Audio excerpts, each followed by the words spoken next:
Ready. I am the screenwriter reconstructor. I am beginning the recreation of the material based on the provided focus point map, strictly adhering to the principles of volume, tonality, and zero copying. Jerusalem, 1170. Life bustles beyond the walls of the royal palace, built by the Crusaders on the foundations of an ancient citadel. The sweltering air seems to melt the cobblestones, and the city hums like a disturbed hive. Here, the languages of East and West mingle.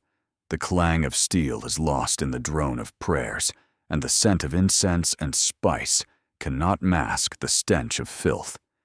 This is the center of the world, a place of incredible contrasts.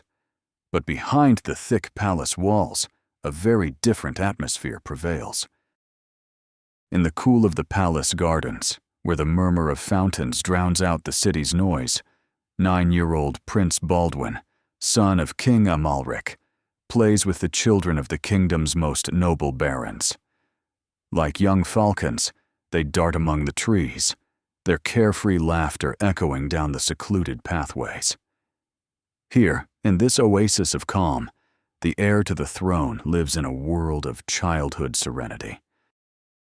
Watching the boys' games is their tutor, the learned and perceptive archdeacon, William of Tyre, who is destined to become the great chronicler of the age. He notes with warmth young Baldwin's unchildlike seriousness, intelligence, and nobility, which set him apart from his peers. Even a rough scuffle with wooden swords doesn't alarm him, for the tutor sees in the prince the makings of a true ruler. In the heat of their games, the boys test each other's endurance, a cruel childhood pastime where they dig their fingernails into each other's forearms. All but one flinch, cry out, or pull their hands away. Only the fair-haired, gray-eyed Baldwin endures the scratches with stoic calm. This abnormal insensitivity to pain is a disturbing sign that does not escape William's watchful eye.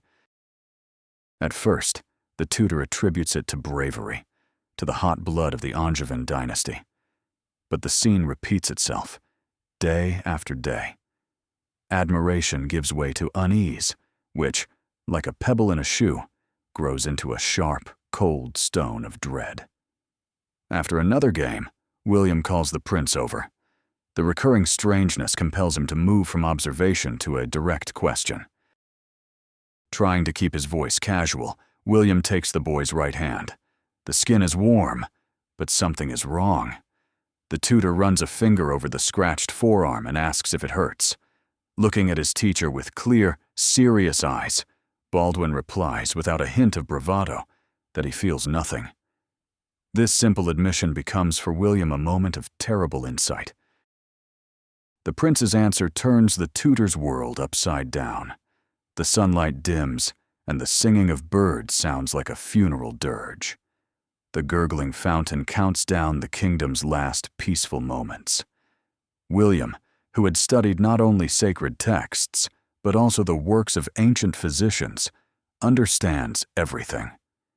Hidden within an innocent children's game was a death sentence, and he realized the inevitability of the coming catastrophe.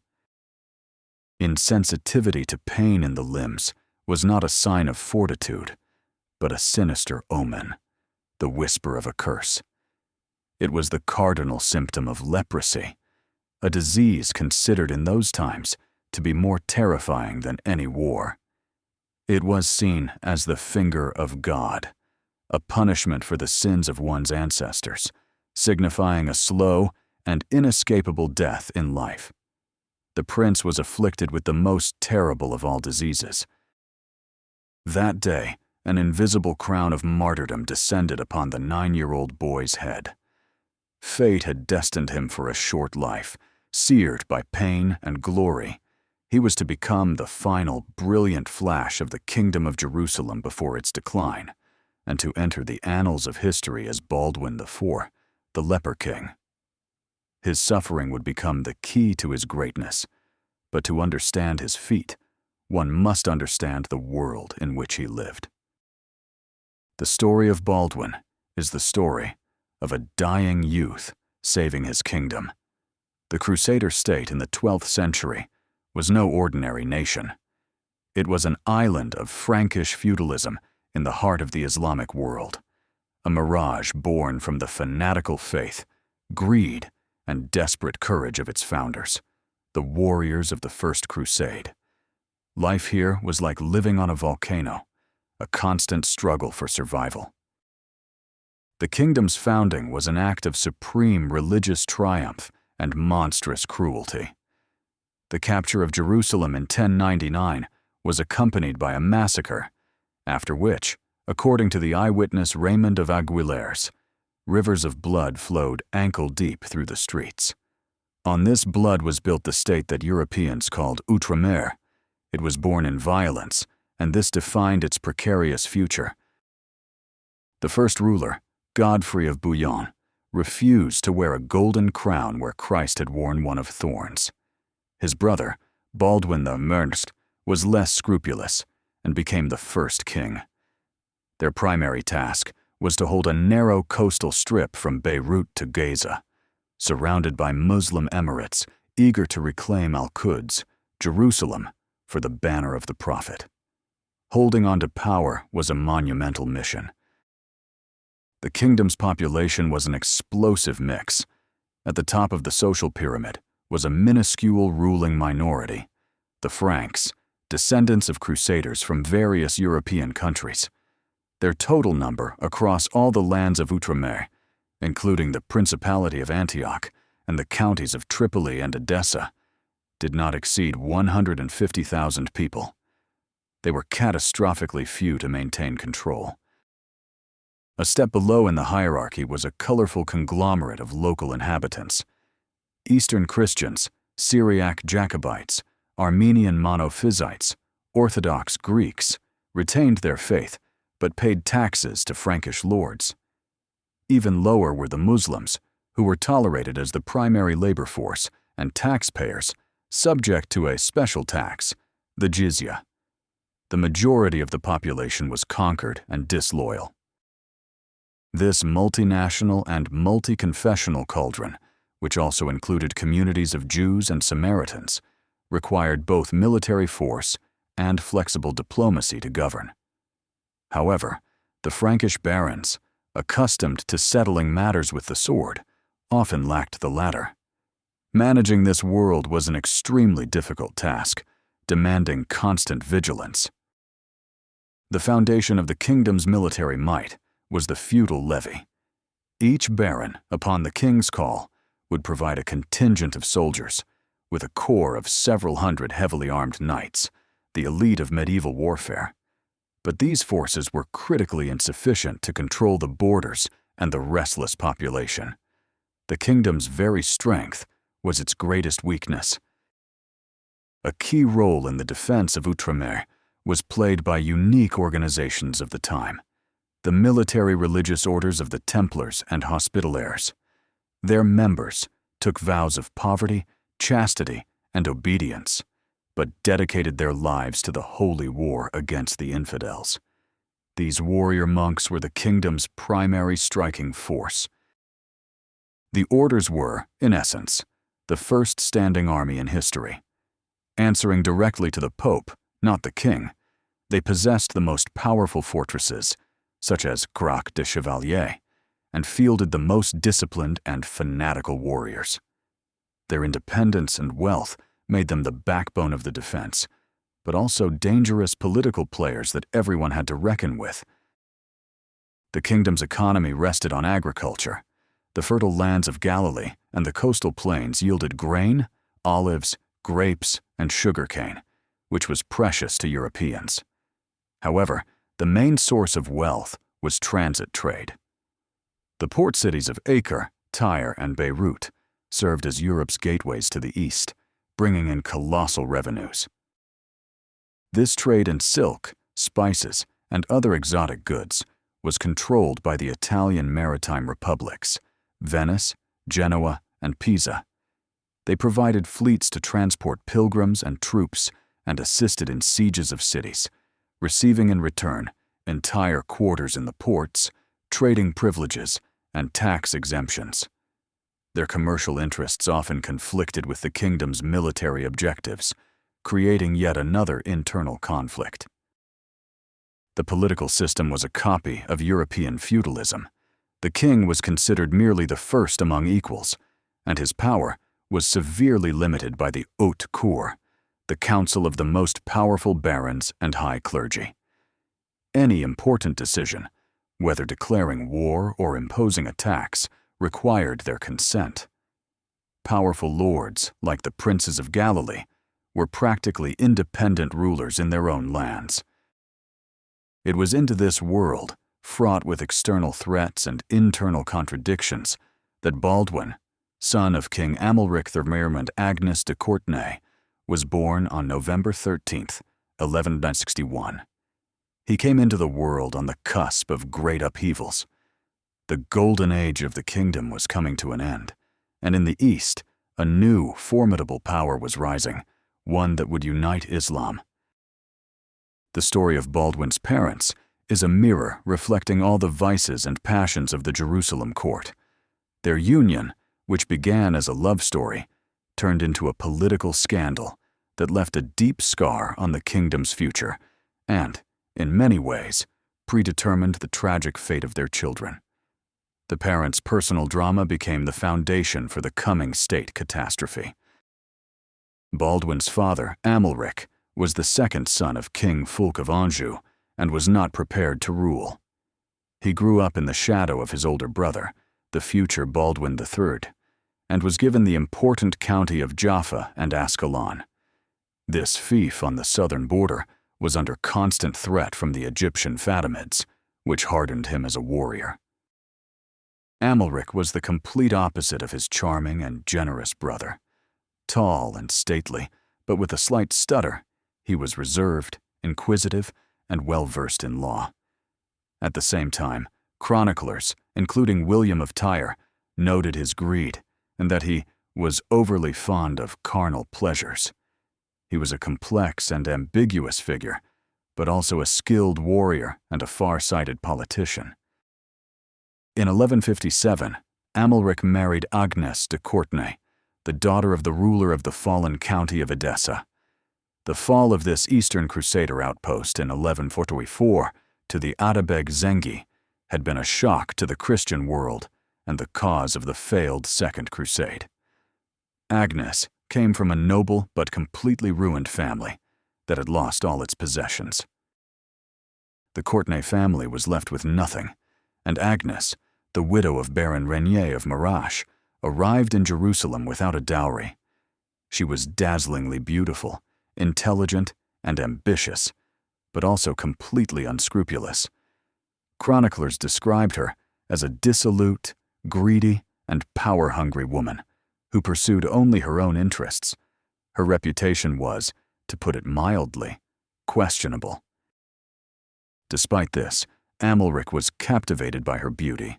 He married her, ignoring not only her reputation, but also the fact that they were close relatives, sharing a great-grandfather. According to church law, this made their marriage invalid. While his brother, the king, was alive, this was overlooked. Agnes bore him 2 children, Sibylla in 1160 and Baldwin in 1161. The sudden death of the young and vigorous King Baldwin III in 1162 changed everything. The throne passed to Amalric. Although the official cause of death was dysentery, rumors of poisoning began to spread. As soon as Amalric became the heir, his wife Agnes's enemies immediately went on the offensive, using their main trump card. The haute cour gave Amalric an ultimatum. He would be recognized as king only if he annulled his marriage to Agnes. The barons feared the rise of the upstart Courtenay clan and were outraged by Agnes's reputation. The patriarch, Fulcher, in turn, insisted on the illegality of the union due to their blood relationship. Amalric was faced with a choice, his wife or the crown. Amalric chose the crown. The marriage was annulled. Agnes was removed from court. though she retained her title as Countess of Jaffa and Ascalon and a wealthy income. But the cruelest condition concerned the children. Sibylla and the 1-year-old Baldwin were recognized as legitimate heirs, but they were permanently separated from their mother. A political decision had destroyed a family, inflicting a deep trauma on the children. Little Baldwin remained at his father's court, placed in the care of wet nurses and tutors. His sister Sibylla was sent to be raised in the convent of St. Lazarus in Bethany, where their aunt, Princess Ioveda, was the abbess. Thus, the brother and sister, torn from their mother, were also separated from each other, deprived of a normal childhood. The early separation from his mother left a deep mark on Baldwin's character. He grew up in an atmosphere where Agnes's name was either unspoken or uttered with contempt. She herself did not disappear from the political scene. By marrying Hugh of Ibelin and then Reynold of Sidon, she created her own faction at court and bided her time, waiting for a chance to return and influence the destinies of her children. As king, Amalric proved to be an energetic ruler. He made the conquest of Egypt, weakened by internal strife in the Fatimid Caliphate, his main goal. He undertook 5 military campaigns into the Nile Valley, seeking either to subjugate Egypt or to create a buffer state there. This Egyptian adventure became the leitmotif of his entire reign. However, the costly and bloody campaigns exhausted the kingdom's treasury and military resources, and the result was the exact opposite of what was intended. The powerful ruler of Syria, Atabeg Nur al-Din, Zengi's successor, intervened in the struggle for Egypt. Amalric's actions, aimed at strengthening the kingdom, ultimately led to the strengthening of its main enemy. On Nur al-Din's orders, his best general, the Kurd Shirkuh, was sent to Egypt. With him was his young nephew, Yusuf ibn Ayyub, who was destined to enter history under the name Salah al-Din, or Saladin. Thus, the future greatest enemy of the Crusaders, the man who would unite Islam, appeared on the political stage. As a result of complex struggles, intrigues, and battles, Saladin eliminated both the Fatimid viziers and his own uncle, becoming the de facto ruler of Egypt by 1169. By the time Baldwin's illness was discovered, the geopolitical situation for Jerusalem had become catastrophic. The Franks found themselves caught in a vice between Egypt and Syria, which were now controlled by a single power, Nur al-Din, with Saladin as his governor. There was no unity within the kingdom either. The court was torn between 2 factions. The party of native barons, led by Count Raymond III of Tripoli, advocated for a flexible policy and alliances with Muslims. The court party, consisting of newly arrived knights and the king's relatives, including Agnes de Courtenay, craved uncompromising war. The kingdom was fractured from within. Young Baldwin grew up in this toxic atmosphere of power struggles. Deprived of a mother's affection, surrounded by flatterers and schemers, he learned the cynicism of politics at an early age. His father, King Amalric, meanwhile, tried to strengthen the dynasty by marrying for a second time to the Byzantine princess Maria Komnena. This marriage brought an alliance with Constantinople, but also a new claimant to the throne, their newborn daughter, Isabella. News of the prince's illness became a state secret. The kingdom of Jerusalem was like a ship in a stormy sea, with cracks in its hull, a crew torn by discord, and a pirate fleet on the horizon. And the captain of this doomed vessel was to be a sick boy who could not feel the pain in his right hand. He was destined to lead a sinking state. In the 12th century, leprosy was not just a disease. It was considered God's punishment for sins, a social and religious stigma. Lepers were declared unclean, the living dead. They were expelled from cities, forced to wear special clothing and a bell to warn the healthy of their approach. Leprosy meant not only physical, but also social death. The very idea that God's anointed, the heir to the throne and defender of the Holy Sepulchre, bore the mark of a divine curse was monstrous. Enemies could use it as proof that God had turned away from the ruling house. This news could undermine the legitimacy of the entire dynasty, so the prince's diagnosis became one of the kingdom's most closely guarded secrets. The best physicians, both Frankish and Arab, whose medicine was highly valued, were secretly summoned. They prescribed various ointments, medicinal baths, and strict diets for the prince. But all attempts to halt the disease were in vain. The illness, though very slowly, continued its relentless, destructive work. The treatments were ineffective, and his fate seemed sealed. Faced with this, King Amalric made a crucial decision that would define the entire future history of Outremer. Instead of hiding his sick son in a monastery, he ordered his education to be intensified. Perhaps he hoped for a miracle. Or perhaps he already saw in the boy that incredible strength of spirit that would later astound the world. The father decided to make a king out of his ailing son. Under the guidance of William of Tyre, one of the most educated men of his time, Baldwin showed astonishing abilities. He studied Latin, law, history, and Holy Scripture.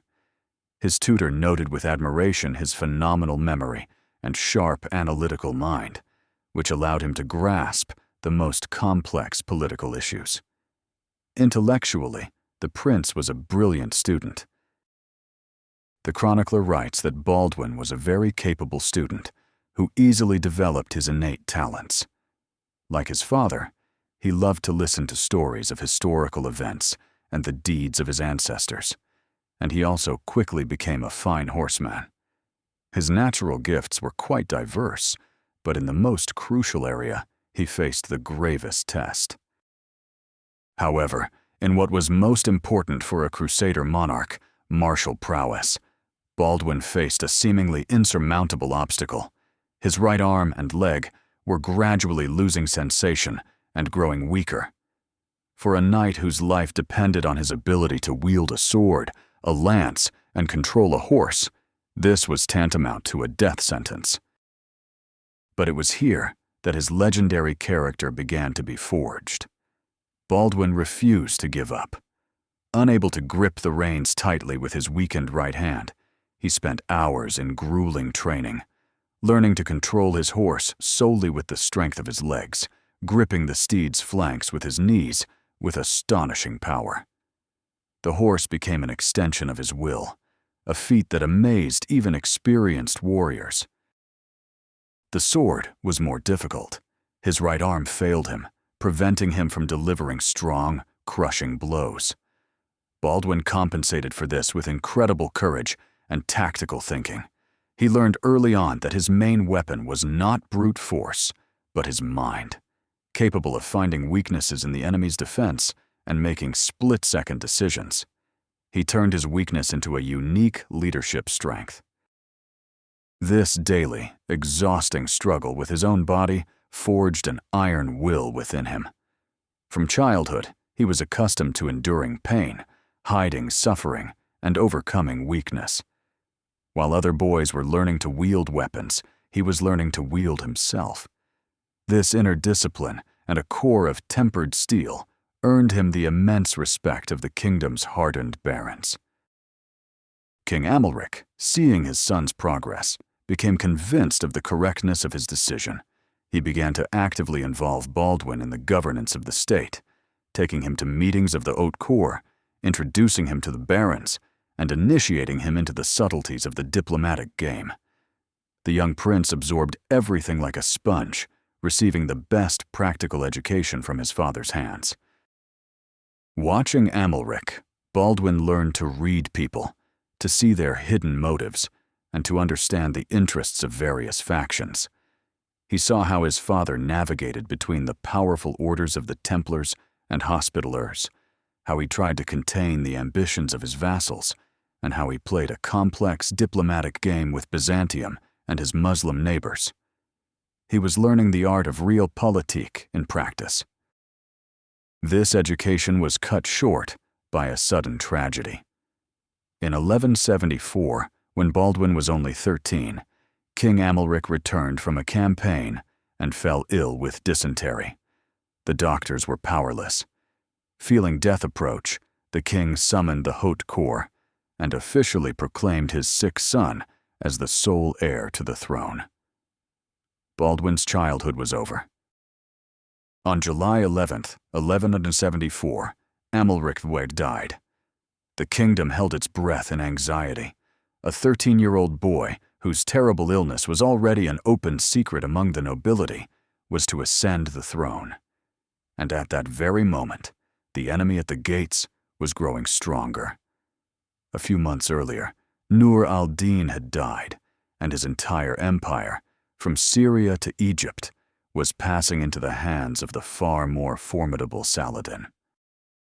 It seemed the fate of Outremer was sealed. A weakened kingdom, torn by strife, found itself in the hands of a teenager doomed to a slow death. Few could have guessed that this very boy, at the cost of inhuman suffering and willpower, would give his state one last decade of glory and postpone its fall. 4 days after his father's death, on July 15, 1174, the anniversary of the Crusaders' capture of Jerusalem, 13-year-old Baldwin was crowned. The ceremony in the Church of the Holy Sepulchre was magnificent, but behind the gleam of gold and the sound of hymns lay a deep unease. The barons looked at the young monarch, trying to discern the seal of the curse on his face. At that moment, the disease had not yet greatly disfigured him. He was tall and slender, with the fine features inherited from his mother and his father's fair hair. But an experienced eye could already notice a slight asymmetry and puffiness of the skin, the first signs of the terrifying lion's face, characteristic of lepromatous leprosy, which his face would eventually become. The disease had already begun its work. Since the king was a minor, the question of a regent immediately arose. The viper's nest of court intrigue began to stir, and the first to seize power was the seneschal, Miles of Plancy. An influential baron who had recently arrived from France and was close to the late king, he was an outsider to the local nobility and quickly revealed his arrogant nature. Miles's arrogance, his contempt for the local barons, whom he called effeminate Polani, quickly turned the entire aristocracy against him. The leader of the opposition became Raymond III, Count of Tripoli. A representative of an ancient family, great-grandson of one of the leaders of the First Crusade, and the king's closest male relative, he was one of the most powerful figures in Outremer. Raymond was an experienced warrior and a subtle diplomat who spoke Arabic fluently. Having spent almost 10 years in Muslim captivity, he knew the customs and mentality of his enemies well, and was a proponent of a pragmatic policy of coexistence. He was the complete opposite of the upstart regent, and posed a real threat to his power. The conflict between Miles and Raymond, who was supported by the old aristocracy, led by the Ibelin clan, grew daily. Young Baldwin was merely an observer at the council meetings, listening to the arguments and learning his first bitter lesson of kingship. The personal ambitions of the barons almost always took precedence over the interests of the state. The denouement came in the autumn of 1174.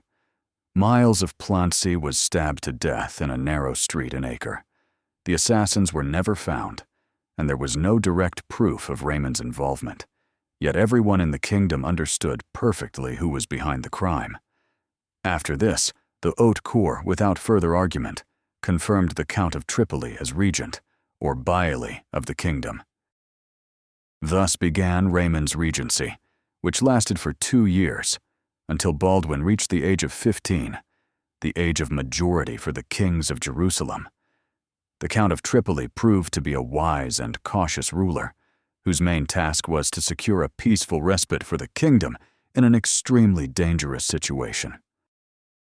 Understanding that to fight Saladin now, while he was busy subjugating Syria, was suicide, Raymond concluded a truce with him. This move drew fierce criticism from the war party, led by the Grand Master of the Templars, Odo de Saint-Amand, who considered any treaty with infidels a disgrace. But the regent, showing firmness, insisted on his decision. These 2 years of peace became a true school of governance for Baldwin.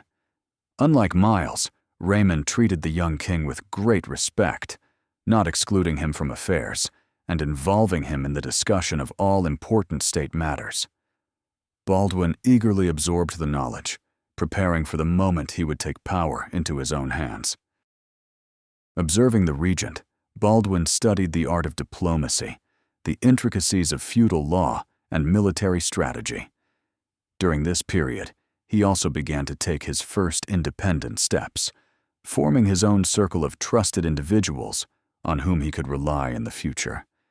The young king was preparing to become the absolute ruler of his conflict-ridden kingdom. He drew close to his maternal uncle, Jocelyn III of Courtenay, who, despite his sister's reputation, was a loyal supporter. He first made his teacher, William of Tyre, chancellor, and later secured his election as Archbishop of Tyre. He also established warm relations with the powerful Ibelin clan, especially with the brothers Baldwin and Bolian, who embodied knightly honor. However, the most critical issue remained the future of the dynasty. It was clear to everyone that a leper king could not have children, and his line was doomed to end. Therefore, all attention was focused on the marriage of his sister, Sibylla. Her future husband was expected to become a pillar of the throne, and possibly the next king. For Sibylla, next in the line of succession, a perfect candidate was chosen: William of Montferrat, nicknamed Longsword. A member of a powerful northern Italian house, related to the kings of France and the Holy Roman Emperors, he was meant to provide the kingdom with much-needed aid from the west. In 1176, Baldwin turned 15. Raymond's regency officially ended. The young man, whose body already bore clear signs of the progressing disease, assumed full power into his weakening hands. He became the absolute king at one of the most perilous moments in his state's history. He inherited a kingdom in a state of fragile peace, but he understood perfectly well that this was merely the calm before the storm. To the north, Saladin was completing the unification of the Muslim lands, and his gaze turned more and more frequently toward Jerusalem. The young king's first test of maturity was just around the corner. It is impossible to understand Baldwin's reign without looking at the personality of his great antagonist. Their confrontation was not just a conflict between two religions or states, but a duel between two extraordinary individuals: a young Christian king consumed from within by disease, and a mature Muslim sultan consumed by the fire of holy war. The sultan, whose full name was Salah al-Din Yusuf ibn Ayyub, was of Kurdish origin, not Arab or Turk. He was born in 1137 in Tikrit, into a family of warriors in the service of the Seljuk Turks. His father, Ayyub, and his uncle, Shirkuh, were skilled military commanders and politicians at the court of the powerful ruler Nur al-Din. In his youth, Saladin showed no interest in military affairs. A quiet, contemplative young man, he preferred solitude and the study of the Quran. It seemed he was destined for a career as a scholar or a court official, not as the great commander who would unite the entire Muslim Middle East under his hand. Everything changed when his uncle Shirkuh took his 26-year-old nephew with him on the Egyptian campaign. It was there, in the crucible of fierce battles and court intrigues, that Saladin's hidden genius was revealed. He proved to be not only a brave warrior, but also a brilliant tactician and an unsurpassed master of the political game. Egypt unlocked his true talents. After his uncle's sudden death in 1169, Saladin inherited his post as vizier of Egypt. Acting swiftly and decisively, he quickly dealt with the opposition and reorganized the army and the economy. While formally remaining a vassal of Nur al-Din, who ruled from Damascus, he became the de facto master of the richest country in the Islamic world and its inexhaustible resources. The death of his master, Nur al-Din, in 1174, almost simultaneously with the death of King Amalric, was a turning point for Saladin. Nur al-Din's vast empire, stretching from Mosul to Egypt, began to disintegrate, as his heir was an 11-year-old son incapable of holding power. This was Saladin's moment. Seeing in this chaos an opportunity granted by Allah, he proclaimed himself the protector of the young heir and the true continuer of the jihad. Under this virtuous pretext, he moved his troops from Egypt into Syria, beginning the unification of the Muslim lands under his own rule. In November 1174, he entered Damascus without a fight, where he was hailed as a liberator from the chaos. He then quickly subdued Hama and Homs. Only Aleppo, where Nur al-Din's young heir had taken refuge, offered fierce resistance, becoming the last bastion of the old dynasty. In response to accusations of usurpation, Saladin proved himself to be a brilliant propagandist. Surrounding himself with theologians and poets, he cultivated the image of an ascetic, just, and generous champion of the faith. By leading a modest lifestyle and generously rewarding his soldiers, he quickly earned the reputation of an ideal Muslim ruler, sent by the Prophet to liberate Jerusalem. His war machine was one of the best in the East. The core of his army consisted of a professional Mamluk cavalry, slave soldiers of Turkic origin, superb horsemen and archers, whose tactic was to shower the enemy with a cloud of arrows and retreat. They were supplemented by Kurdish and Turkmen tribal militias, creating a first-class army. By 1176, when Baldwin IV assumed full power, Saladin was already the de facto ruler of Egypt and most of Syria. His state had become a mighty empire surrounding the Crusader kingdom on all sides. Styling himself the Sultan of Egypt and Syria, he was gathering his strength for a decisive blow against the Franks. The truce concluded with Raymond was, for him, merely a temporary tactical respite needed to resolve internal problems. His main goal was clear and unchanging. His life's work was to expel the Franks from the Holy Land and return Jerusalem, or Al-Quds, to the banner of Islam. For Saladin, the Kingdom of Jerusalem was not just an enemy, but a thorn in the heart of the Islamic world, a symbol of humiliation. The recovery of Al-Quds, the third holiest city in Islam, from which the Prophet Muhammad was said to have ascended to heaven, was his sacred religious duty. This was especially true since the Al-Aqsa Mosque had been converted by the Crusaders into the headquarters of the Knights Templar.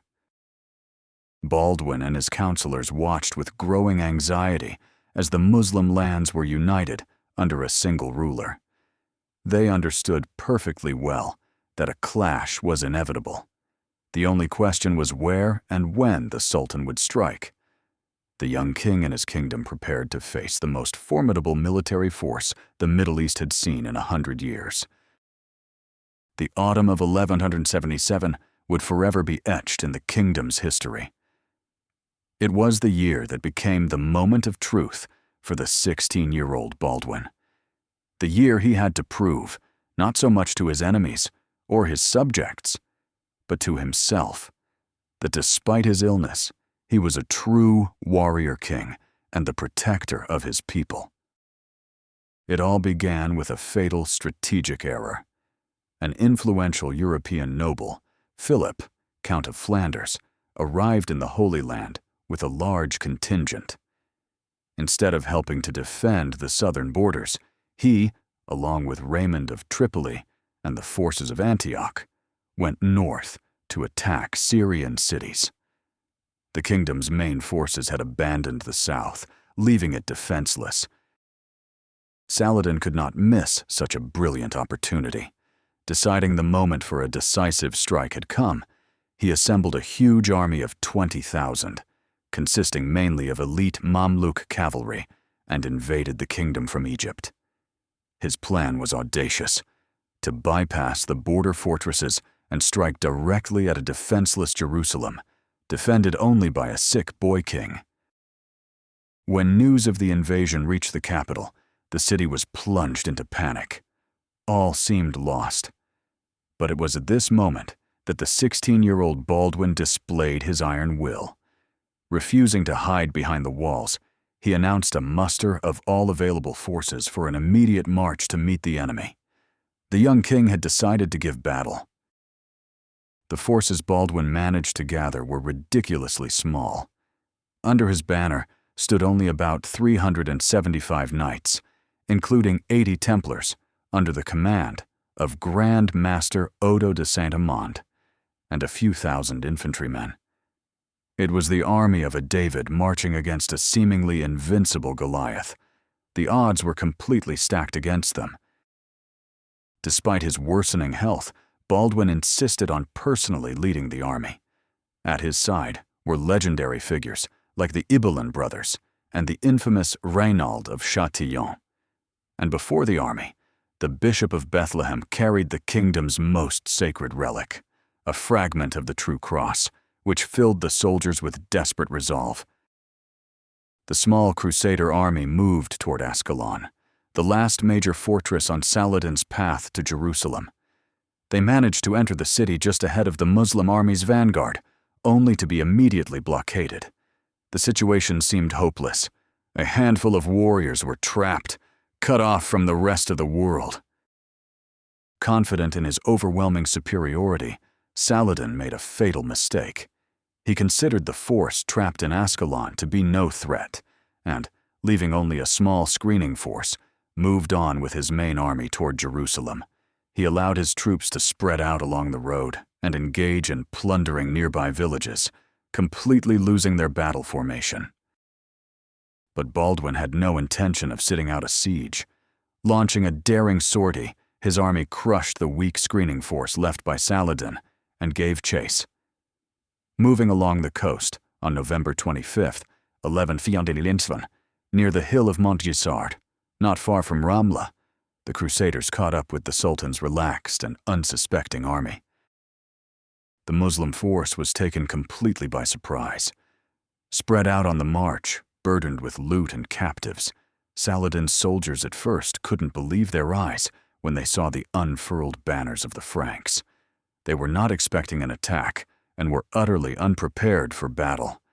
But it was too late to do anything. What happened next became the stuff of legend. According to chroniclers, the young king dismounted, fell prostrate before the relic of the Holy Cross, and prayed fervently to God for victory. When he rose, his face shone with an unearthly determination.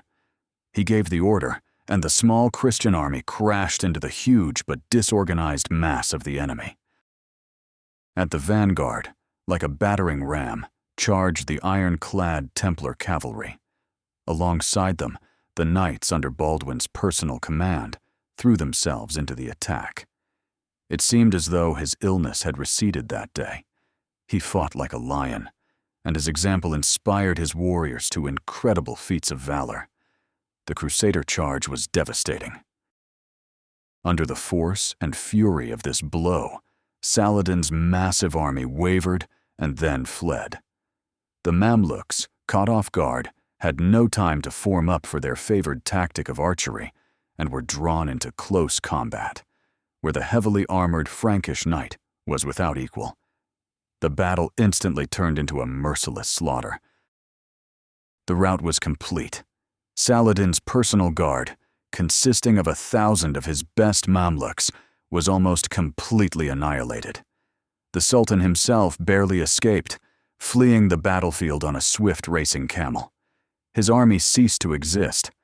Thousands were killed, many were captured, and the pathetic remnants fled in panic back to Egypt, pursued and cut down by Bedouins.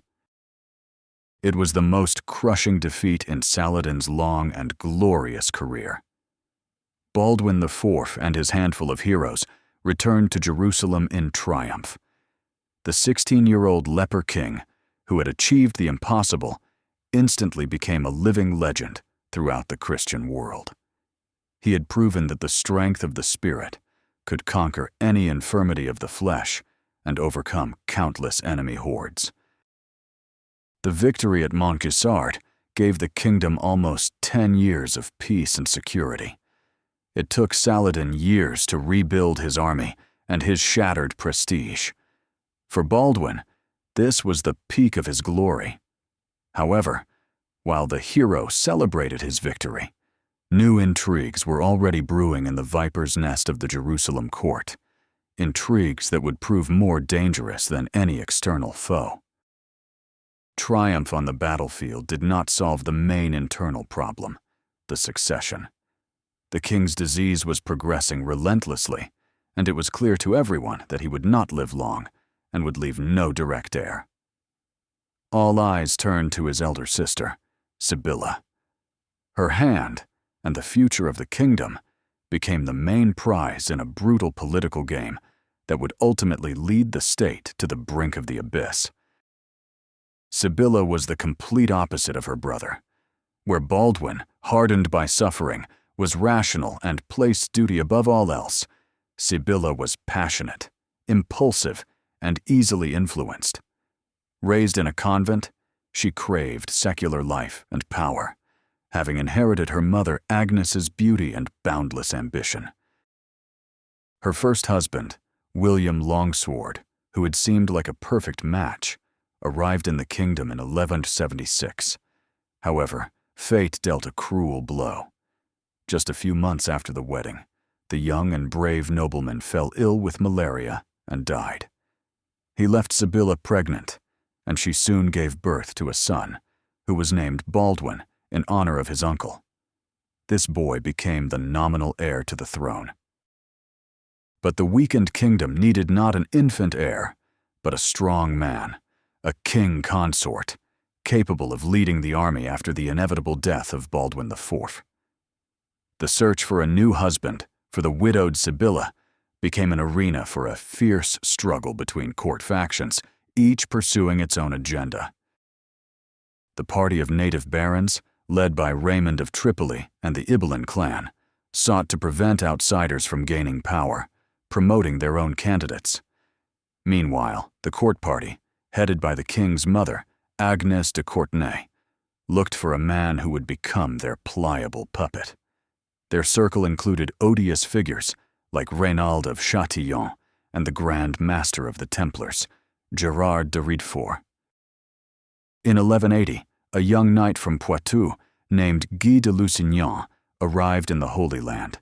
He was handsome and charming, but possessed neither nobility, wealth, nor talent. His reputation was dubious. He had been exiled from his homeland for murdering a nobleman.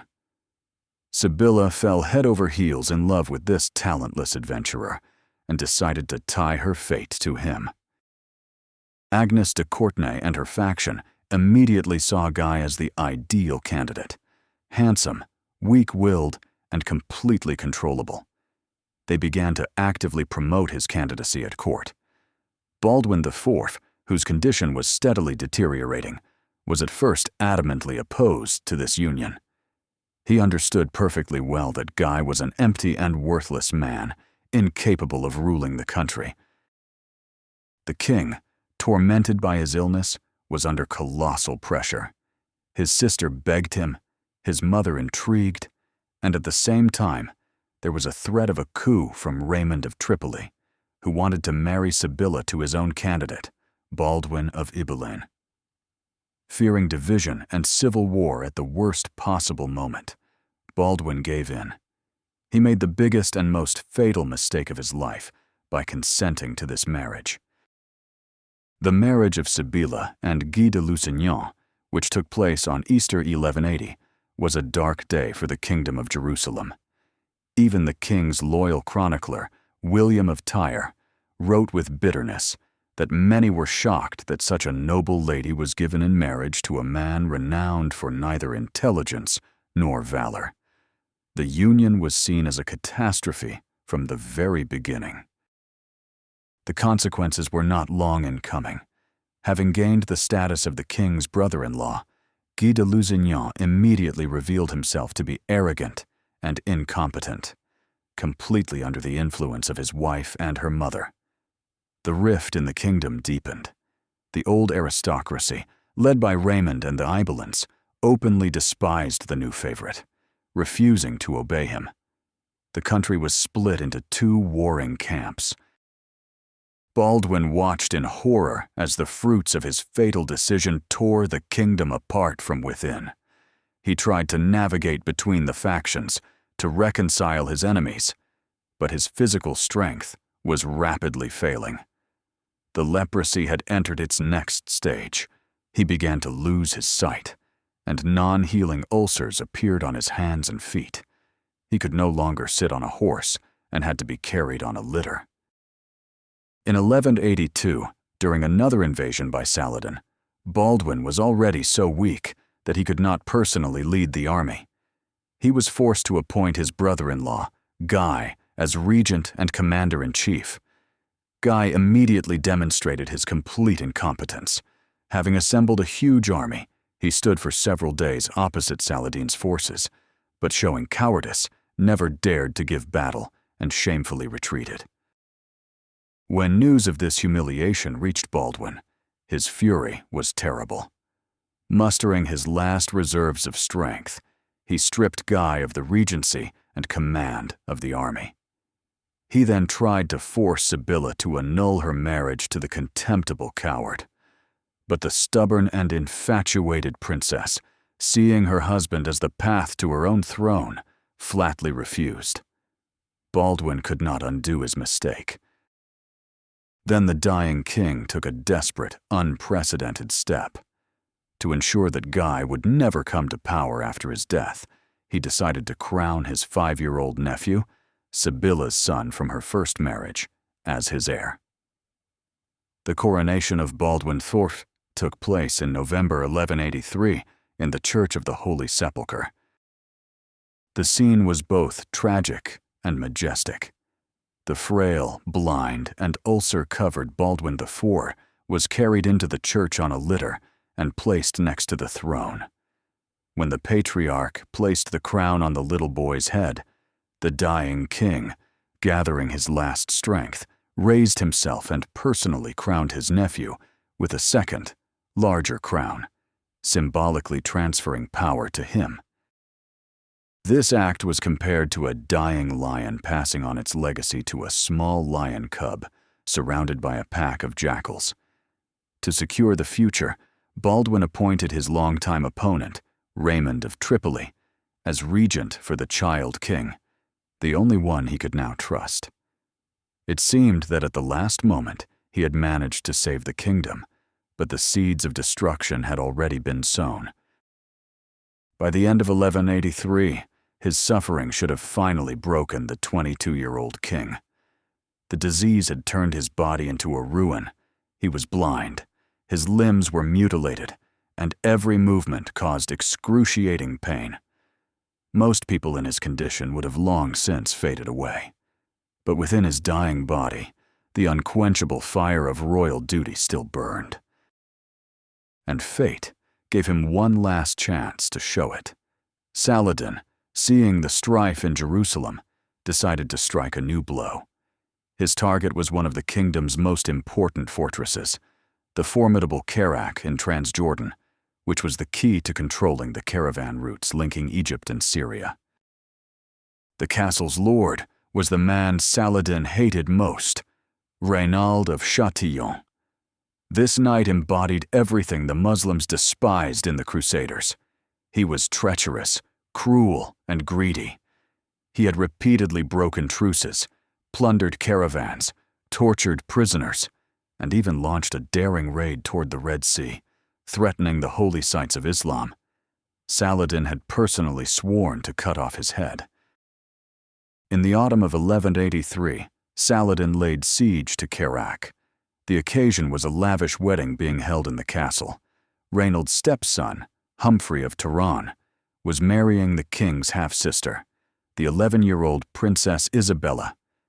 The Sultan brought a huge army and 9 siege catapults. A fierce assault began, and despite desperate resistance, the defenders' strength was failing. When news of the siege reached Jerusalem, the dying king made a decision that shocked everyone. Against the advice of his doctors, who said he would not survive the journey, Baldwin announced that he would personally lead the army marching to relieve Kerak. His will was unbendable. He decided to make one last, impossible effort. Thus began the most astonishing campaign in the history of the Crusades. At the head of the army, they carried their king on a litter, blind, mutilated, unable not just to stay in the saddle, but even to move. The sight was both tragic and magnificent, and it made an indelible impression on the soldiers. The image of the dying monarch being carried into battle was like the sight of a precious and terrible relic. News that the legendary victor of Montgisard was personally leading the army spread throughout the kingdom. Knights flocked to his banner from every fief. Even his longtime rival, Raymond of Tripoli, unhesitatingly brought his contingent and submitted to his command. Baldwin's presence gave the warriors incredible strength. They moved with maximum speed, inspired by the living embodiment of sacrifice and duty. They were not just marching to save a fortress. They were following their king on his final campaign, ready to die with him. The army was more united than ever. When Saladin, who remembered the catastrophe at Montgisard all too well, learned that an army led by the king on a litter was marching against him, he was stunned. The morale of his own troops was already undermined by the fierce resistance of Kerak's defenders. Unwilling to risk another battle against this unpredictable adversary, the Sultan did not wait for the Crusaders' approach. He lifted the siege and retreated. When Baldwin's army reached the walls of Kerak, the enemy had already fled. The fortress had been saved by the sheer force of his name and his will. The king was so weak that he could not even leave his litter to accept the thanks of the defenders. But he had fulfilled his duty one last time, showing Saladin and the entire world that as long as he lived, his kingdom would not be conquered. This campaign was his swan song. Upon returning to Jerusalem, he was completely bedridden. His strength had entirely abandoned him. After making his final arrangements and confirming Raymond's regency, he prepared for death. The fate of his kingdom was now passing into other, far less reliable hands. His mission on this earth was complete. This final burst of energy completely exhausted his life force. The leprosy entered its terminal stage, destroying his nervous system and turning his body into a motionless, disfigured mass. He could not move, was blind, and barely spoke. But even within this prison of decaying flesh, his mind remained clear and sharp, occupied to his last breath with the fate of his kingdom. He understood perfectly well that his passing would be a signal for the predators poised to tear the country apart. Therefore, he used his final months to create a strong legal barrier to protect the kingdom after his death. This was his political testament, a last desperate attempt to save his life's work. His primary concern was the fate of the 6-year-old King Baldwin IV, a frail and sickly boy. Baldwin IV repeatedly summoned the haute cour to his deathbed. In chambers heavy with the smell of medicine and decay, the barons listened to the monarch's will, which he expressed through trusted intermediaries, most often his loyal chancellor, William of Tyre. His decisions were dictated by harsh realism. He permanently barred his brother-in-law, Guy de Lusignan, whom he despised for his cowardice and incompetence, from any claim to power. Nor could he fully trust his sister Sibylla. knowing her boundless love for her husband and her insatiable ambition. He tried to neutralize the main threat to the kingdom. He created a complex system of checks and balances. Raymond of Tripoli was confirmed as regent for the child king, being the most experienced and powerful baron. However, to counterbalance his power, the king's uncle, Jocelyn de Courtenay, whose personal loyalty was unquestionable, was appointed to the Regency Council. Power was divided so that no one could usurp it.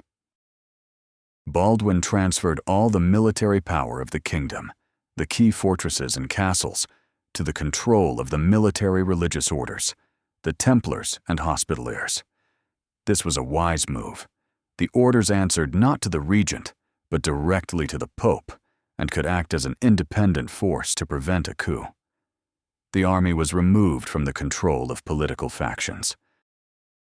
But the most far-sighted clause of his will was this: if the young Baldwin V were to die before reaching his majority, the matter of succession was not to be decided by the local barons, but by an arbitrating court of the most powerful monarchs of Christendom, the Pope, the Holy Roman Emperor, and the kings of England and France. With this brilliant move, Baldwin pursued two goals. First, he denied Sibylla and Guy an automatic right to the throne in the event of the boy's death. Second, he tried to directly involve the Western monarchs in the fate of the Holy Land, to force them to take responsibility for its future, and perhaps to provoke much-needed military aid from the West. In his personal affairs, he showed true nobility. He forgave all his enemies, generously endowed churches and monasteries, and took care of his loyal servants. He prepared for death just as he had lived, with dignity, courage, and thoughts not for himself, but for the kingdom to which he had given his all. In the winter of 1185, his condition became critical. The agony was long and torturous. On March 16, 1185, at the age of 24, Baldwin IV, the Leper King, the victor of Montgisard and defender of Jerusalem, passed away. His death, though not unexpected, plunged the kingdom into deep mourning. Even his enemies acknowledged the greatness of this man. He was buried with full royal honors in the Church of the Holy Sepulchre, next to his father and other Crusader kings. An era ended with him. The last truly great figure of the Kingdom of Jerusalem was gone, a man who for 11 years, by the sheer force of his spirit, had held back disintegration and postponed the inevitable catastrophe. He left behind a carefully constructed but fragile structure of power that was meant to ensure peace. But he could not change human nature. The lust for power, foolishness, ambition, and betrayal had not disappeared. They had merely lain dormant, waiting for the king's body to grow cold before lunging at his legacy with renewed vigor. The candle had burned out, and darkness was falling upon the kingdom. The death of Baldwin IV was the stone that started an avalanche. His wise system of checks and balances lasted for a painfully short time, before shattering on the reefs of human passion. The subsequent events unfolded with the speed of a Greek tragedy, inexorably leading the kingdom to a catastrophe of its own making. As willed, the 7-year-old Baldwin V ascended the throne. Raymond of Tripoli became regent, and continuing his policy of peace, concluded a new 4-year truce with Saladin. The kingdom desperately needed this respite, and for a brief time, it seemed the late king's will would be honored. But the court party, led by Sibylla and Guy, was merely biding its time. And that time came in the summer of 1186, when the young, always sickly King Baldwin III died suddenly in Acre. There were rumors of poison, but the 8-year-old's death was most likely natural. This tragedy opened the way to power for the usurpers. With the boy's death, Baldwin IV's will came into full effect. The regency was to remain in the hands of Raymond of Tripoli until the monarchs of Europe decided who should receive the crown, Sibylla or her half-sister Isabella. There was a clear and legal mechanism for the transfer of power. But Sibylla and her supporters had no intention of waiting. While Raymond was in his northern domains, they staged a coup. With the support of the Grand Master of the Templars, Gérard de Riedefort, the Patriarch Heraclius, and Reynald of Châtillon, Sibylla seized power in Jerusalem, completely ignoring her brother's testament. The Haute Cour, however, agreed to crown Sibylla on one condition. She must immediately divorce the universally hated Guy de Lusignan. They promised that after her coronation, as the rightful queen, she could choose a new husband for herself. Sibylla publicly swore an oath and agreed to this condition. During the coronation ceremony in the Church of the Holy Sepulchre, the fatal double cross occurred. The Patriarch placed the crown on Sibylla's head. He then handed her a second crown for the future king. Sibylla deceived them all. Calling Guy de Lusignan to her side, she declared, "What God has joined, let no man put asunder," and placed the crown on his head herself. Thus, a worthless adventurer became King of Jerusalem. The kingdom was irrevocably split. The barons loyal to the memory of Baldwin IV were furious but powerless. Their leader, Raymond of Tripoli, left for his own lands in protest and made a separate peace with Saladin. The Leper King's will had been trampled, and the country was plunged into the prelude of civil war. The new king, Guy, and his chief supporter, Reynald of Châtillon, immediately began to pursue an aggressive policy. In late 1186, Reynald, in violation of all truces, attacked a rich Muslim caravan traveling from Cairo to Damascus. He seized immense booty and many noble captives, among whom, according to some sources, was Saladin's own sister. This was the final straw. Saladin demanded the release of the prisoners, but the weak King Guy was unable or unwilling to force his vassal to comply. The Sultan then swore to resume the holy war and not to stop until he had taken Jerusalem. War had become inevitable. In the spring of 1187, Saladin assembled the largest army the Muslim world had ever seen. In response, King Guy ordered a general mobilization, gathering all the forces of the kingdom. In the face of mortal danger, even Raymond of Tripoli reconciled with the king and brought his troops. Two huge armies prepared for a decisive battle. On July 4, 1187, at the Battle of Hattin, disaster struck. Due to a series of monstrous tactical errors by King Guy and his advisors, the huge, elite Crusader army was trapped in a waterless desert, surrounded and completely destroyed in a single day. The army of the kingdom ceased to exist. It was the most terrible military catastrophe in the history of Outremer. King Guy, the Grand Master of the Templars, and hundreds of other barons were captured. Saladin kept his oath.